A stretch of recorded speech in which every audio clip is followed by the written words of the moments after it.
podcast for those who suffer, which is everyone. It's a space where we can speak honestly about what it feels like to be in desolate places without losing hope.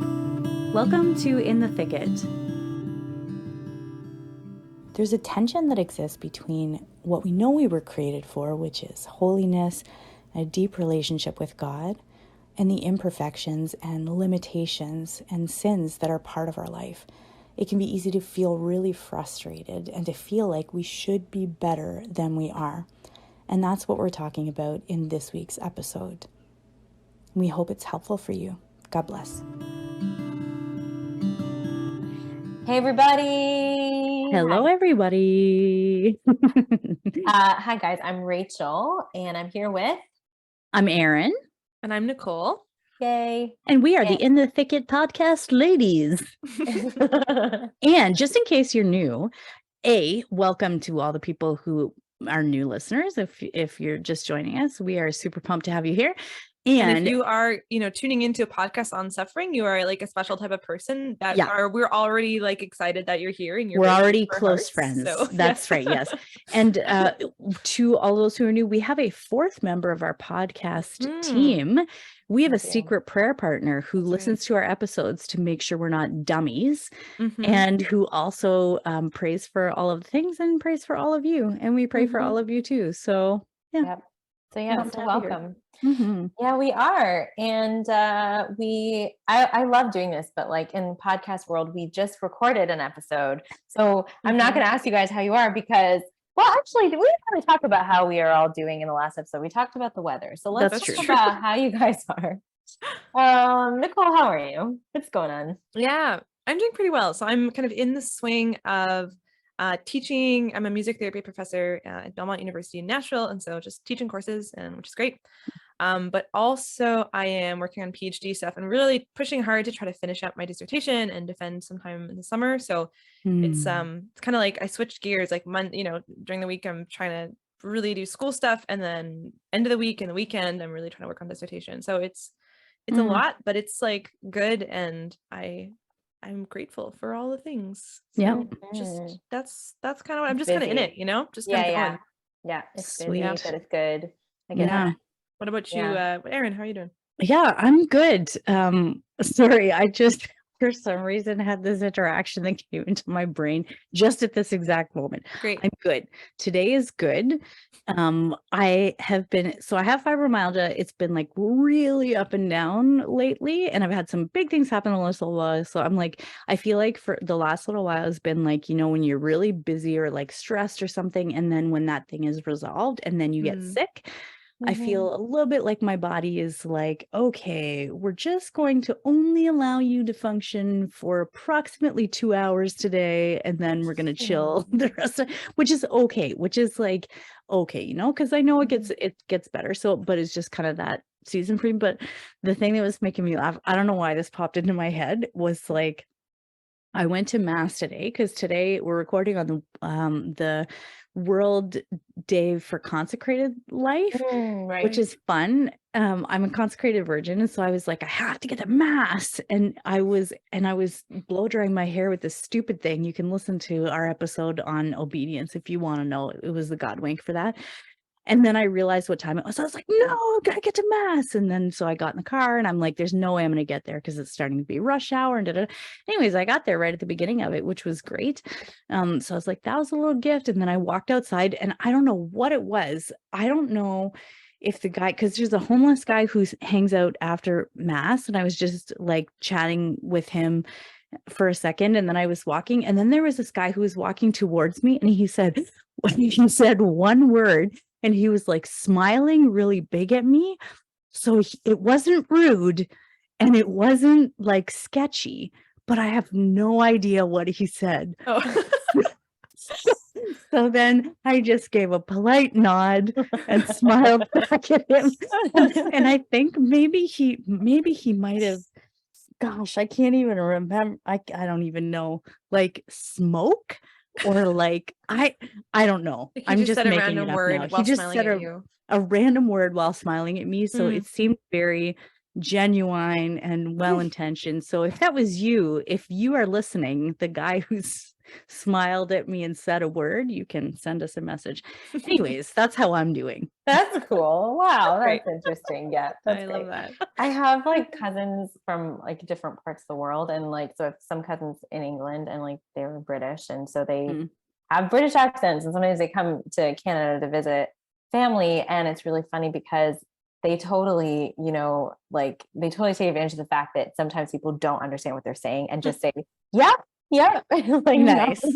Right. Oh, and it's great. And one of my cousins, she said one time she was visiting with aunts and stuff, and she could tell that they did not know what she was saying. And she was saying stuff like, you know, is it all right if I have this like drink or whatever? And they were like, yep. And she's like, no, they're not understanding. She's like, is it okay if I just like pee on your couch? And like, totally, yep, totally. Just like, you know, there's just like, that's right. That's right. Great. The guy was probably telling me that I was going to step in dog poop or something. And I'm like smiling. Yeah. Thank you. Nice. Oh, man. Yeah. Rachel, how are you doing? Yeah. How are you? I'm pretty good. Like I'm just kind of having a crazy week because I was in DC and now I'm in Toronto, and there's just kind of like Nicole, and also like school stuff and life stuff and just many things going on. So but I feel, you know, sometimes there's a lot going on in your life and you just sort of feel at peace because you're like, I don't think I can have a handle on all of it. So I know that God must. Train is going. Just on the tracks. Right. And you just know that God has got you because you're like, there's no other way that I'd be kind of functioning well. Right. My prayer during that time is, Lord, you called me to do these things. You figure it out. Like, Yes. That's right. I feel like that's exactly where I am. So I have peace about it, and it's kind of great. I'm enjoying and I'm grateful for the peace. Because you can be in those places and panicking, and I'm not. That's a whole other episode. Yeah, that's right. That's right. That's right.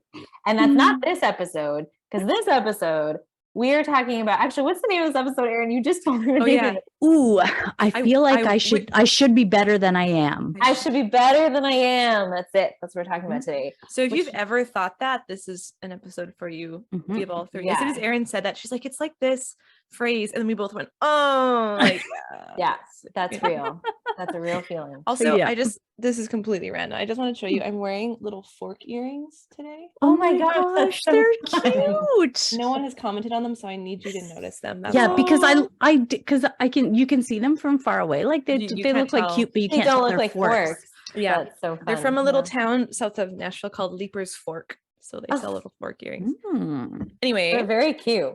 I think this is probably my like attempt to distract from this uncomfortable topic. Right. You know? Not talk I'm about just trying to this, deflect and all that. So you have to bring me back. We got to bring it back because this is something we definitely all feel. And essentially, we're talking about dealing with the fact that we're all imperfect and we all are striving for holiness and to be more like Jesus. And in that striving, we are constantly bumping up against the fact that we're failing at that, and there's things that are hard and that we're not good at, and there's that's like on two levels, right? I think about I wish I was better than I am. I think about that on two levels. Like there's like the deeper level of like I wish I was more like Jesus, i.e. I wish I was better than I am. But a lot of it's just like on a superficial level. Like I wish I was better than I am because I wish I was fitter than I am, or like I wish that you know, I had good hair, like, I don't know, just like random. I gotta find this text like that because I sent my sister a text and it was like, I feel like for me in that, like I should be better than I am. It's the word should. That's like, oh, I should be better than I am. Right. Yeah. I'm like, one of my professors teaching us counseling techniques. She said that she borrowed this line from another therapist where he would say to clients, like, stop shoulding all over everything. Yes. And it was like the word should, that as soon as that enters into the equation, then we're not necessarily thinking or saying things to ourselves that are helpful or other people. Okay. So this is what I'd written to my sister, which like feeds right into this. So I said, I told her, because she was totally having one of those moments where she's like, I feel like I fail, like I should be better at this. I should be whatever, you know? And I was like, I told her that ought is the proper term in terms of morality. When we're obliged to do something that is just and in our means, we should do it. Like that's the proper connotation of the word should, right? Like should is just a word that should alone just basically is a word that ties guilt to us in an acceptable way, like, or expectation, you know? And so when we and use it out of that context. yeah. So like I was telling her what we used to talk about because I did some like pain clinic classes for people who are dealing with chronic conditions. And they totally talked about exactly what you're saying, Nicole, about like we should all over, like, I should be able to do this. And why can't I? Or I should be able to like, to get this accomplished, or I should be able to respond to this person in this way. And I can't, like, and I'm not, like, why am I not, you know? And I was like, 99.9% of those times is not helpful. It's just guilt inducing or self-esteem damaging. And there's a rare occasion that it can motivate us, but I would argue that thinking of things in ought terms instead of should can pretty much eliminate should. So it's like trying to, like, you know what I mean? Like, because it is true that there's like in the imperfections that we have, there are things that we ought to be doing. Like, we ought to be going to confession. We ought to be praying. We ought to be in relationships with other people where there's like some accountability to each other for not, I don't know, railroading our own lives and going off into the middle of nowhere, off the deep end in some way, you know, like, so there's like, but those are things that we ought to be doing as part of like the normal Christian life. But for me, 100%, I always confuse ought and should. That's so interesting. But here's the thing. I feel like the things that you said, I wouldn't have a problem saying should for those things either. Like, I should go to confession. I should do this.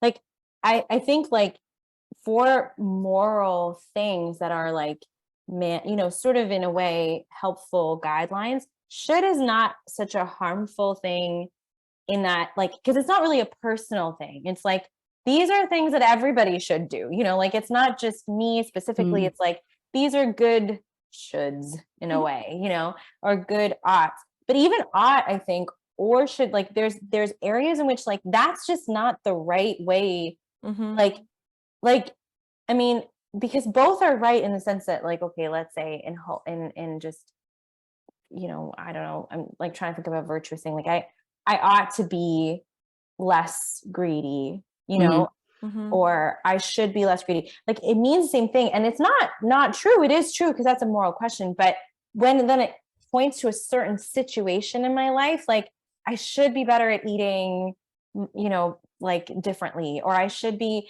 and it usually like, I think you're right in that the principle isn't necessarily a bad principle that we're like leaning towards, but it's not really addressing, like, why did that come up? Why did this connotation? Yeah. When we use the word should, I feel like there's a connotation where like I should be at this point, or ought to be, but I am not, and it's through some fault of my own, and I feel bad about that. Like, okay, here, maybe we can all share some of our weaknesses. How about that? Sure. Okay, great. I'll start because I brought it up. But I am forgetful. It's something that I for as long as I can remember, I have been that way. I mean, not quite sure, you know, now saying this, but I remember my parents telling me, like, Nicole, like, someday, you know, it's funny when I imitate my mom's voice, I say like da, da, da, da, and it's not angry voice. It's just that she's like half Italian, and so this is like how she talks sometimes, and it's like, it's great. That's great. I love it so much. So Nicole, like, you're gonna, when you have kids someday, like, you're just going to forget your own children everywhere, you know? Because like, I would say during undergrad, once a week, I'd forget my lunch, and my mom lived close. And so if she was close enough, she would come and she would drop off my lunch if she was out for errands. And then, you know, one time I like left my wallet on the top of my car at school. One time I like forgot my car. Like, I didn't know where the car was. It just like always, and especially if I have lots on my plate or I'm tired. And it's something I have now, and this has happened too here, where I would bike to work, and then I forgot my keys, or I'd forget my wallet, or I'd forget my lunch, or I'd forget my phone, or I'd forget, like, this has happened so many times. I have a song that I sing to myself now: wallet, keys, phone, water bottle, lunch, every morning when I leave, because otherwise I will forget one of those things, like, guaranteed. So I have to sing myself a song. That's amazing. Yeah. So so there's a thing where I'm like, I should be more rememberful. I shouldn't be so forgetful. And of course, there's things like my little song that I can do to help myself. But sometimes I just forget stuff, you know? Yeah. But I want to share this story because it's something that this was something I always felt bad about myself for, because I felt like I didn't have control over it. And I would try these little things of trying to remember. And I like try to be organized. I have all these planning things that I use, and still I'll forget something. I used to work at like, a server at a retirement home when I was a teenager, and they loved me. The older adults loved me, but it was because I compensated for my forgetfulness. You know, if they'd ask me, oh, can I have an extra thing of ketchup, or can I have an extra whatever, can I have a refill on my tea? Inevitably, I'd forget all those little extra things. So I'd have to compensate by being like extra nice. So I was the kind of forgetful one, but they had compassion because I was kind to, you know. But I wasn't I wasn't good at it because I just forgot those little things like that. And that's like the key of a good server, is they remember like, right? Like I don't have that. Anyway, so I always felt bad about this. But I had this one experience. I've started taking the thing of like, where I'm like, Lord, like, you know me, you know that my brain, for whatever reason, for whatever has happened, like that I struggle with this. So you have to figure it out. Like, this is kind of like what I was saying at the beginning. Yeah. Like, you made this, you fix it. Like, you made me, you fix it. But I had this experience where several years ago, I was visiting family in Ottawa, actually, and had gone downtown and did touring, and was with the guy I was dating at the time, and then we had bought like little treats and things, and I had bought my sister like a birthday present and all this stuff I was gonna bring back. And then we took a taxi back, and I had been carrying all this stuff, and I just like forgot all of it in the taxi. Like all. So I got inside, and all, you know, and I felt so bad, because I was just like it was the thing where I should have double checked. I should have just looked to see, you know, or whatever. Yeah. All these things. And I remember praying to just be like, okay, Lord, you figured this out. Like that was my prayer. I was like, you know me, Lord, you know that this happened. So please, you figure it out. Anyways, we tried to call the taxi company. We couldn't remember what taxi company we took because you know, you it's just like random. Yeah. So there was no way we could track this guy down because we didn't even know like what it was. So anyways, so that was like a Saturday. Couldn't figure it out. Sunday, we went to mass, just nothing. Came back, and there was a little business card in my sister's mailbox, and it was a business card for a taxi company. So we called, and it was a taxi driver, and he somehow was like figured out that of all the guests that he had that day, that it was probably us who left the bag. And then he came to just try to drop it off, and we weren't there. So then we, you know, and so we called him back, and he came, and we tried to like tip him, and he wouldn't accept anything. He was just like really happy.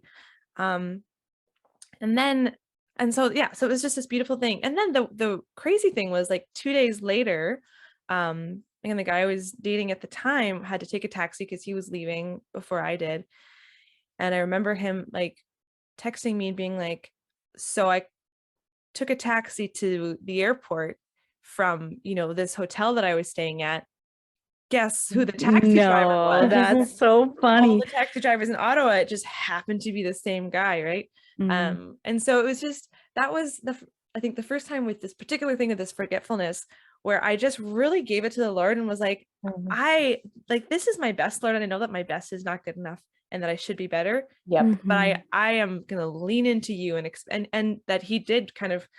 And there's been so many times since then where I've forgotten things that I like really shouldn't have forgotten, and I've just like given them to the Lord in the same way, and somehow things get found and things work out. And so it's like I feel like I have this new trust in the Lord where I can, you know, I imagine it as a puzzle piece, where I'm the puzzle piece that has the part that's empty, the funky, the shape that's the empty part, and then he's the puzzle piece that fills that part, and like we go together. So anyway, that was like a long story, but that's good. been my experience of like encountering this weakness. So I think that helps sort of talk about, because I think what I was trying to say before about like different kinds of ways that we're imperfect, that there's like the imperfection of like just generally all of humankind, and that we're all, you know, because of sin, and we're all trying to be holy, and there's like the shoulds that go with that, that are not like that are like just part of our spiritual lives, you know, that are good in a certain sense, in a certain context.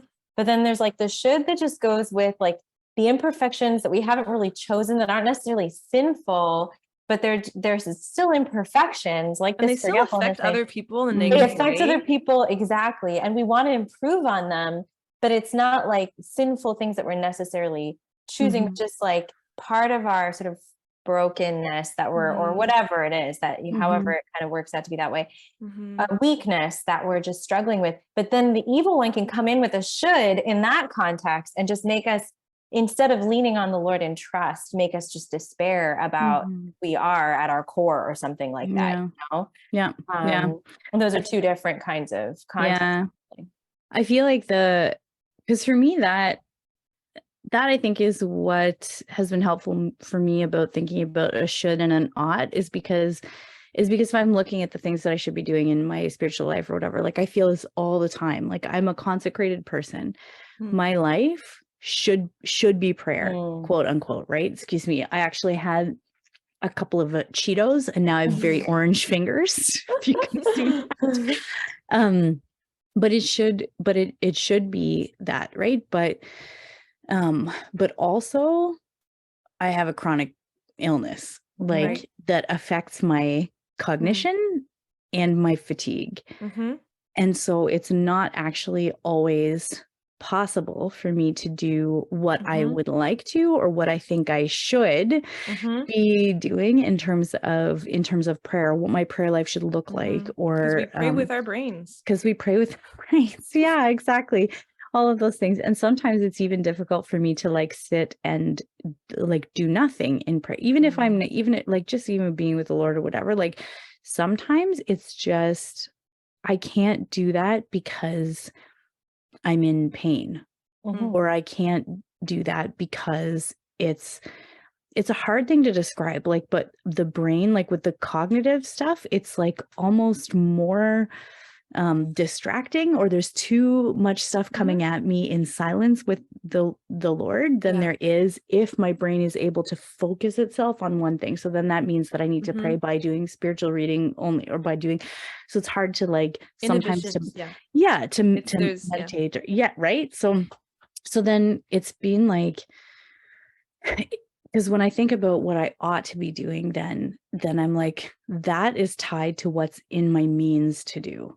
Like what is within my means to do, because I've spent so much time feeling guilty about what I can't do, or guilty. Like every time, you know, when you go to confession, you're like, I've confessed the same damn sin for like years and years now, and like it doesn't look like it's going anywhere. Every time I get on the road to drive somewhere, everybody else is a dumb idiot, and why can't they get off of my highway before I get on there?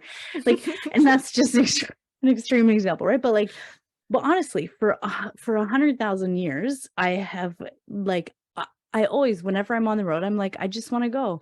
And then every time I'm like, okay, today I'm just going to go the speed limit. I'm not going to go into any passing lanes. And then I'm like, look at that idiot who's in that lane. And every time, you know, and then every time I think that, it's immediately followed by, I shouldn't be thinking this. Right. I shouldn't be, you know, and then when I go to confession and then I confess my impatience or my lack of charity or whatever, and I'm like, I shouldn't be doing that. And I'm like, so it's like feeling, I feel like those, like where I can see my own imperfections is so painful, because I know that they hold me back from experiencing the Lord in a deeper way. And that's true, right? Like, in some ways, like we're talking about the natural, you know, progression, like as our hearts become more pure, we just like, we're able to perceive the Lord close to us in a more like clear and, you know, purified and true real way that's devoid of our,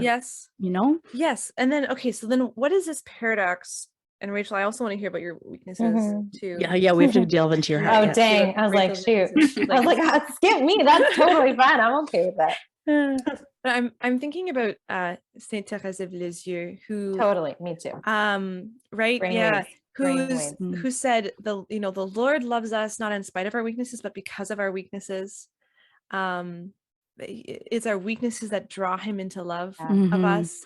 Just like when we look at a child who is trying to walk and falling and trying to walk and falling, and like, my niece, right now she's learning to eat with a fork, and it was so cute. She was kind of like trying to eat, like put stuff on the fork and then kind of like putting it to her mouth, and at some point she was like, yeah, no, and then she's like puts the fork down and grabbed a handful of food, like smudging all over her face, and it's just Amazing. like so sweet, and no one's like, she should be eating properly with like a fork and clean like a human. Like, we're just like, it's adorable, right? And that's what draws us to these little humans who are just learning, and if we're all children in the sight of the Lord, like, how do we and I have ideas of this, but like, how do we juxtapose those two things of like the Lord loving us as we are in our weakness, but also our call to growth and to holiness, right?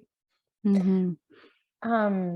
Okay, well, I mean, I think so. I mean, I have lots of weaknesses, but the one I will share of the many is like, I would say consistency. Like, I suck at being consistent with anything, like in terms of like just like simple habits, like there's people who are like order people, like people who like routine. If you can be the absolute opposite of that, I'm the like, I don't think any 2 days of my life have looked the same. Like, I think ever, like, even when I was a kid, because there's something about me that just repelled routine or something like that. Like, I just, and even with like something as simple as my vitamins, like every week I'm like, Rachel, we're going to do every day. Just take your vitamins every day. Like, that's not a hard thing. It's not a hard thing.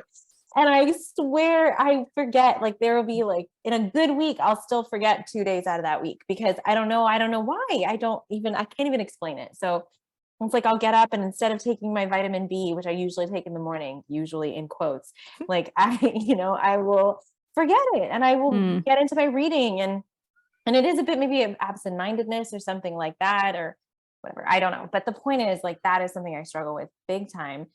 And, if we're talking about like, yeah, people always say you have to have the same time for prayer and blah, blah, blah. And I have never been good at I've never been able to do that. And I think I've had really good people in my life just sort of bring up, and I think St. Therese for me has been just like life-saving because the way that I am as a person, it's just like, I can't do these things that everybody says are good and virtuous to do in the way that typically you would think of doing them. I mean, not that I can't, I try, but I fail miserably.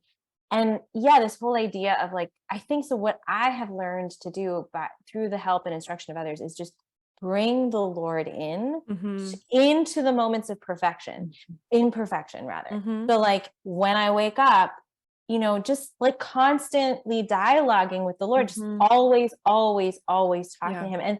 And she says this, I mean, St. Therese says this, I don't know where she says it, if it's Story of the Soul or some other, she wrote other things or no, maybe not. I don't know. I think it's right. So it's probably the Story of the Soul, but maybe not. But this idea of like, don't wait, after a fall, just like go straight to the Lord. And obviously in cases of mortal sin, like we need to go to confession 100%. That's so good. And also we should go to confession, semi-regular, like pretty regularly. I'm not negating that at all. But her thing is like right away, like you can't, maybe it's like 2 a.m. and there's no confession anywhere. That doesn't mean you have to wait till you get to confession before you go to the Lord. Like, right. You know what? You might be thinking of the book called I Believe in Love, which is that's there's right. a priest who wrote about Story of the Soul. But Delbay. Yeah. Yeah. Which I used to have that book and I lent it to someone and then, they've probably lent it to someone else and everything. It's such a wonderful book. But yeah, he talks exactly about that with the walking on the water story of Peter.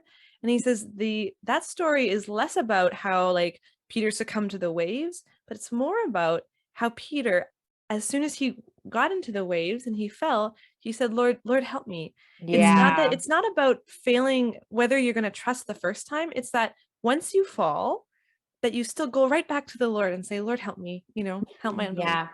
And I love that so much. It's so beautiful. And I think St. Therese did say this, or one of the saints said this, like, we should not presume to follow. Obviously we should try our best not to, but we should never really be surprised when we fall, because like that is our condition, you know? Yeah. So it that can be pride, right? And it's like, but even in that case, it's like, even if you're struggling with pride, okay, just like bring that to the Lord. So I think it's like at any layer of this, it's just like, start that conversation with the Lord. Like, Lord, help me. Exactly what Peter said, you know?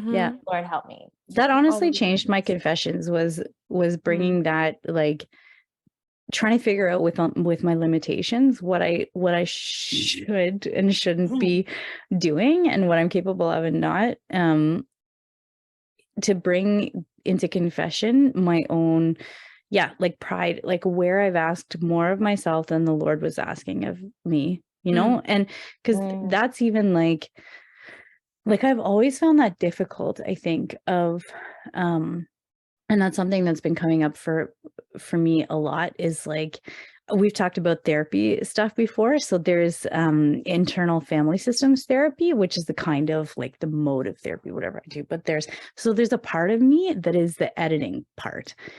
It's the editor of everything I do. So it's the part of me that thinks about every word that I speak, that looks at every action that I do, that thinks about every interaction that I have, and like analyzes it, you know, and attempts to kind of damage control, in a sense of like, so if I, like, I'm always, you know, thinking about like moderating what I say, or it's basically like, right? So like thinking about, or, you know, when you think about a conversation that you had like 10 years ago and you're like, I was such an idiot in that conversation. How could I say, or it's like, like things like that. Right. But the part of us that's always, I feel like it's the part of us that's always kind of analyzing, or for me anyways, that's always like analyzing what I do and what I say, which is helpful in a certain sense of like having self-knowledge and being able to give those broken parts of myself to the Lord, or the parts that need more purification. Like, it's good to have a self-knowledge of like, oh, I have trouble being patient when I'm driving. Like, that's good for me to know, you know? But then there's also a part of it that's like, that then somehow that becomes my God. And that's like not God. voice. That voice becomes God, becomes it, like, for me, I find that so tempting, like for that voice to become the voice of God. And that is a lot. That is a lie. Like, honestly, and it's, when you think about it like that, it's like, that is a lie from the pit of hell, from the very pit of hell, that because I said this thing wrong, I'm not worthy of love. Like, because that's for me where it always goes, right? Is like, for me anyways, it's like, being loved in my brokenness, being loved as I am, being loved like with all my imperfections, or with all my missteps, or with all of my, you know, like, and so that's like, because that's a struggle to really feel that I'm loved unconditionally, like to know that unconditional love of God. That's immediately where the enemy comes in and is like, that's true. That's true. That's true. That's true. And none of it's true. You know?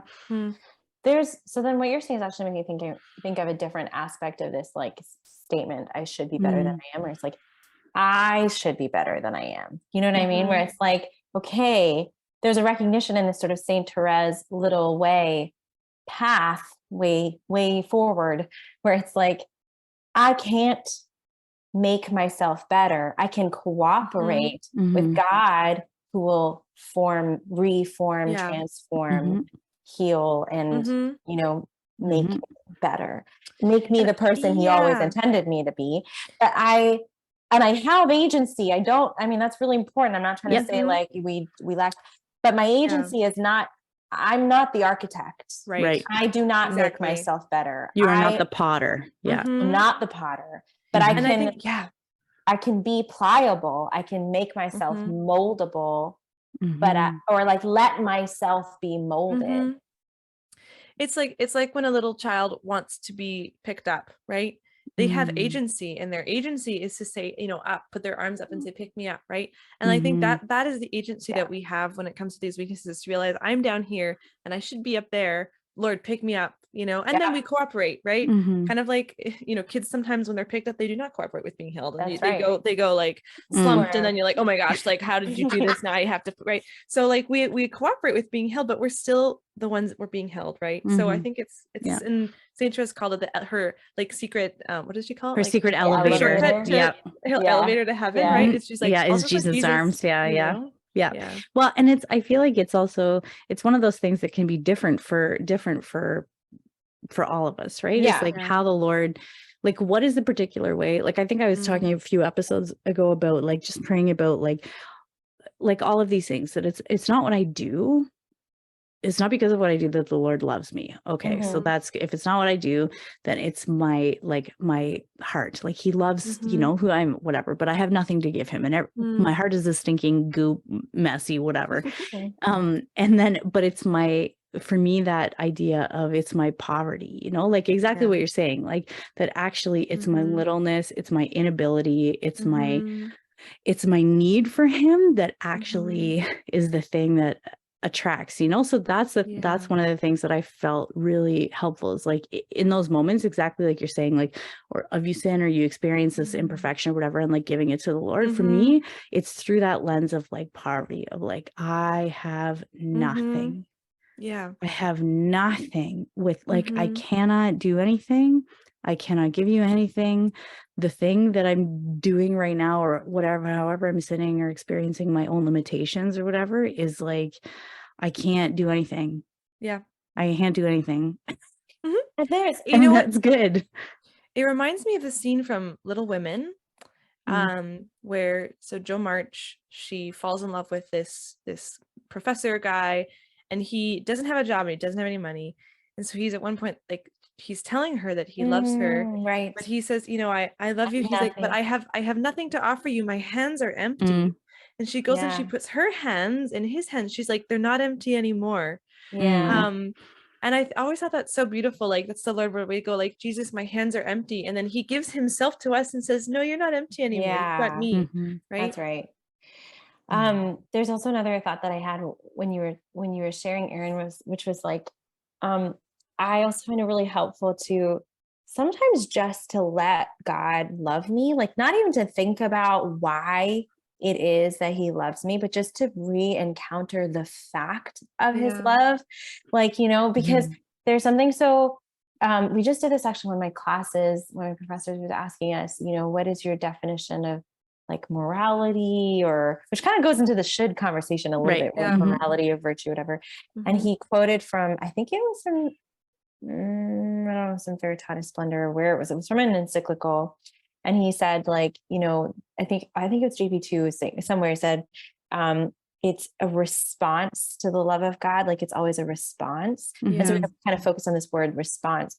And so that just like, I just thought of that because I was like, yeah, we can't even, our nothingness, we can't even initiate sort of a like, Lord, like in a way, the only way that we can respond, it has to be a response. Like the only way to really know God loves us is first to know that he loves us, you know, and then to sort of find the response that evokes in us. But I think sometimes, like, even for me, there's a big temptation to sort of start with me, you know, me and like, what's going on, Lord, and like and sort of like turn this way, which is necessary. Like, you know, we've talked about it, and I agree with you. I think self-knowledge is so helpful. And it's huge. But I think that comes from the Lord too. Exactly. Right. It's like the starting point is actually the gaze of love, that is God looking at me, and just to let myself be in that gaze. And I've experienced this, and I think we all probably have, like in different situations where God has used people or something, where I encountered once, and I think I've shared before, in spiritual direction, like my spiritual director looked at me with the love of God. And I don't even think he knew that that's what was happening in that moment. It's just like God just so powerfully. And it just immediately impacted me and changed me. Like immediately I knew something about God's love for me that I had never known before, because I was looked at in the gaze of that love. And I think it made me realize, actually, that experience, my spiritual director made me realize, like, I do not just let myself be seen by God just to experience his love, just to be with him in the way of just Lord, like, I want to know your love, like, just, and sometimes I think we just have to ask for the grace, because it's actually hard sometimes. It's It's very a hard hard. thing, you know? It's the hardest thing in the world, I think, to let the Lord love you, and to really because every experience that we have of love on earth is imperfect, from the people around us, from our parents, from our friends, from our every experience is imperfect, right? So then it's like, to let this perfect love seep into the depths of your bones, and especially because that love knows much more deeply the faults and the wounds and the sins than anybody else on earth will ever know. Yeah. Anybody else on earth who knows some of the faults you sins, and they don't love you perfectly, how could this love, who knows the depth of your wretchedness, love you perfectly? Right? Like, it's so it's hard It's to very vulnerable. believe. Yeah, it is very vulnerable. It's very vulnerable. That's very true. That's very true. And it does. So then it actually, like, it ends up being like an act of faith, an act of trust, you know, to be like, Lord. And I think it has to be a prayer, like, Lord, help me to just just help me let you love me. Like, please help me experience your love. But I think sometimes that's a place that God has just brought me, like, yeah, let's go back to that, because that's the fundamental thing here that you just keep missing, Rachel. Like, you just keep skipping over kind of the whole thing, you know, like you get into the end, but you kind of miss the whole thing in the process. So I feel like this is so many this is like so many conversations I have, and we're like, oh yeah, this thing and this problem and this thing, and then it always comes back to prayer. Bring it to Jesus, you know? Yeah. When you got a case of the shoulds, bring it to Jesus. Yeah. What else are we going to do?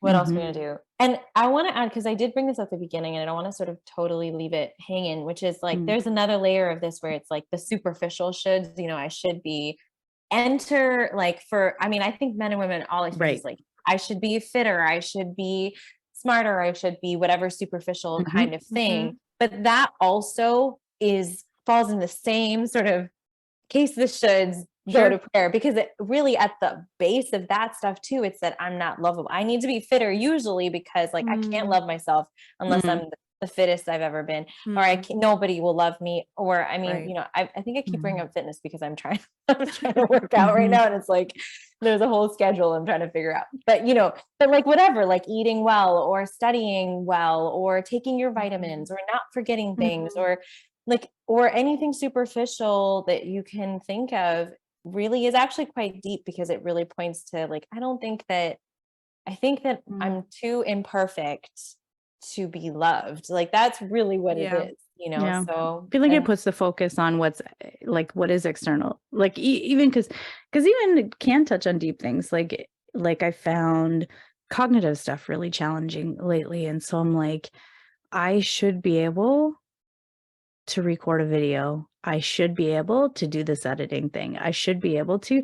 And then sometimes I just can't, but it's not like, but it's like that should comes from, there's like a fear of not being able to do the things that will be impactful in the world, or that will, you know what I mean? That will live up to the expectations of what we should be doing with our lives, and how we should look, and how we should, like all the shoulds that are like imposed on us, not even the shoulds that we are imposing on ourselves necessarily, but it's like the shoulds that are imposed on us, and that we then take in. And then it's like, they're not the expectations of the Lord most of the time, I think, you know? Yeah. Mm. And then we'll go to God Wink in a sec, but I just thought we just did an episode a couple weeks ago with Mary Webb and her daughter, Gemma, right? And I think what a witness Gemma is in the face of all our shoulds, because, you know, I mean, nobody would say like, Gemma, you should do this or you should do that, because she's maybe she doesn't have those capabilities. But if you look at her life and the fruit of her life, it's so beautiful. It's beautiful. So much love there. So it's like, you know, kind of gets things in perspective a little bit. Yeah. Like kind of throws a bunch of shoulds in the trash, because you're like, maybe that's not it at all. Maybe it's not at all about the shoulds. Maybe there's like just something else entirely. Because the Lord is sovereign, because he's sovereign, and he brought God out of the cross. I mean, that's the ultimate, like, Jesus should have died. He should have, you know, been he should have come off the cross and made everybody pay around him who had attempted to crucify him. But God does through things is, it's a different, like he's always sovereign. Yeah, I love that. Yeah, he is. And I think St. Therese says that too. She's like, Lord, like it would be something to this effect, like, right, it would be an amazing miracle if I was a saint or something. Like, I mean, that was a total paraphrase. And like everybody who loves St. Therese is like, that is not what she said. And I agree, you guys are right. But she says something to that effect. She's like, even I can be a saint. Like because she compares herself with like doctors of the church and missionaries, right? Right. She's like, I'm super sensitive. I'm all over the place emotionally. And that God would not have planted those desires in her if he had not intended to fulfill them. That's right. And then he did. And so he will, in all of our lives. Exactly. Yeah. So praise God. Cool. It is good. Okay. That's true. All of our desires for perfection will ultimately be fulfilled. God willing, should we make it to heaven, we pass through purgatory where we will be perfected and we will be with him in perfection. So every desire we have for perfection is good. That's right. Or we just God just makes us super holy before purgatory, and then we just go to heaven. That's right. Right and then away. Just heaven. That's the aim. Or just get the goal. Get yourself martyred somehow. Okay. So Nicole. So thanks guys. That was really fun. Yeah. Nicole, you have a God wink. I do have a God wink. This just happened. Like before we recorded. So I love Andrea Bocelli. I would say, people are like, oh, this person's voice makes me swoon. And I was like, what is that? His voice makes me swoon. Like I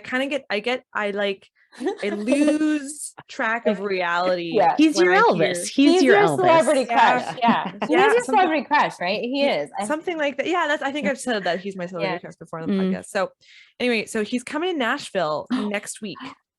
And so Nathan of course knows. I tell Nathan, I love you so much. I also love Andrea Bocelli. So he knows and he's accepted it. And so Nathan's been trying to look at, like, on the lookout for tickets, but they're really expensive. And so, we're trying to save money, and it's just like, okay, but I was, I still hoping. I looked at tickets like yesterday or something. I looked them up just to see, and I'm like, oh yeah, they're all very expensive. Anyway, Nathan texted or called me just like a couple hours, like right before we recorded, and he was like, do you want to go to the Andrea Bocelli concert? And so what happened was one of his like student leader colleagues was chatting, and she's like, oh yeah, like I'm going to the Andrea Bocelli concert next week with my fiance, because my mom sent me tickets for my not for my birthday, like sent me tickets or whatever, because she's like, I love Andrea Bocelli. And then Nathan was like, oh, that's so cool, like my wife also loves Andrea Bocelli. And she was like, wait, like, does she want to come instead of like my fiance? Because I guess her fiance is like, yeah, I'll come with you, but like he's just not really interested. And she wanted to go with somebody who like wants to go. And Nathan was like, okay, like I'll text her. So now she's super excited to go with me, and I get to go now to Andrea Bocelli concert. So it's oh my gosh, that's awesome. And I'm really excited. Are you guys gonna wear matching t-shirts? Like with his face that would be amazing. Like go get them printed somewhere. Yeah, that's right. Yeah. So that's my God wink. Just that's so great. That is an awesome God wink. See, he fulfills our desire. He does. There you go. That's amazing. There you go. Okay, well, God bless. Well, I'm really excited because we'll actually. When are you going? Because then we get to hear about it. Like a week from today. Okay, cool. Nice. Yep. So future episode, Andrea Bocelli live concert. I'll tell you all about it. We can just have an episode all about Andrea Bocelli. And how you can message him and see if he wants to come in and talk about his suffering. Yeah, he does have a very interesting life. Like he's blind, and like there's all kinds of like interesting things about him. But that's so exciting. Have so much fun, Nicole. On that note, get it musical? No, never. Or you were gonna shout out somebody. Oh yeah, Sonia. Hi, Sonia. I had a great conversation with Sonia, who's somebody who's just recently started listening, and just shared some really beautiful things with me about some episodes that she heard, and it was just lovely talking to you. So hey, Sonia. Hey, Sonia. Thank you so much for listening, and thanks everybody for tuning in. And we'll see you guys next week. We love you. Bye. God bless you. Bye. Thank you for joining us for this episode of In the Thicket. If you like what you hear, give us a rating and hit that subscribe button. We have new episodes every Monday with more stories and honest conversations about life when the going gets rough, and the hope and humor amidst it all. We'd love for you to join our community on Instagram and Facebook at In the Thicket Podcast. While you're there, let us know how we can pray for you. God bless, and see you next week.